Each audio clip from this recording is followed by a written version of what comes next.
Hi, I'm Jumana Akhtar and I'm a postdoctoral research associate based at the University of Bristol. I work in plant-soil interactions.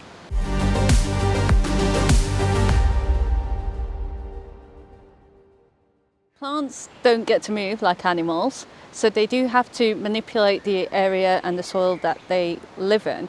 And they do that by releasing exudates, so these compounds from their roots, and they can directly or indirectly affect the soil environment around them. I look at specifically the direct interactions, so how they bind the soil. So in the future, we can try and help stop things like the soil erosion problem that we're having, or make plants more tolerant to drought, flooding, so all of these problems that are made worse with climate change.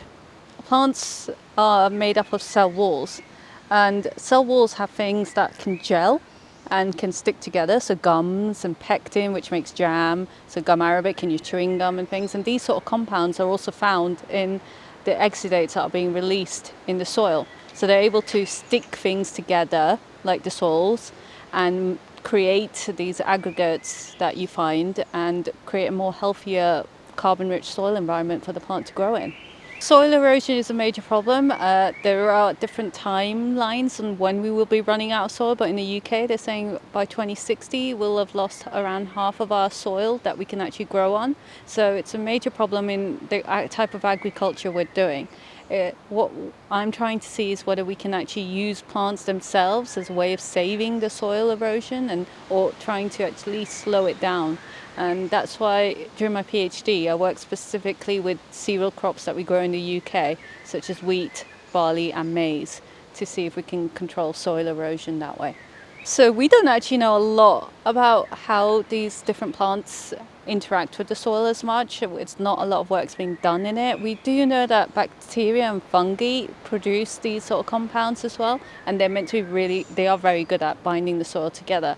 What's less understood is how do plants do it. So that's why I'm doing the research now, to try and understand what's being released, how it's being controlled, and whether there's some sort of control mechanism that we can do or breed into our plants that we're growing at the moment.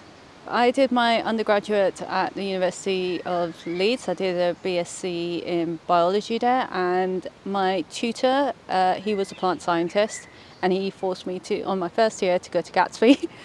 So I did Gatsby, and I met some mycorrhizal specialists here who was at the University of Sheffield then and was moving to Leeds.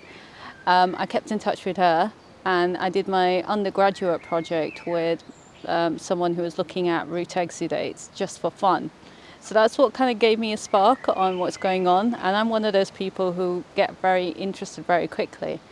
And my undergraduate project was really cool. I got to use some biochemical approaches that I've never done before. But it also left me with loads of questions. I got really frustrated at the end of it. Like, I don't actually know what this means and I need to know about it. And a PhD opportunity came up in his lab with my co-supervisor who I'd actually met at Gatsby.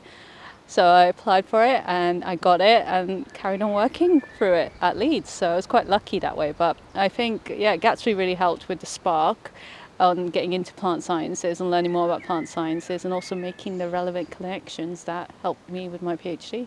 I love the biochemistry of it all. So I use antibodies, idealizers, I got to do cell culture, so creating a new antibody, which is now being tested as a fungal pathogen receptor. So if it does work, then the NHS might be using it, who knows, during my PhD. But I enjoy using that as a way of being able to detect what's happening in the soil and coming up with new methods, because plant-soil interactions is really difficult to do. Soil is super heterogeneous, it's constantly changing.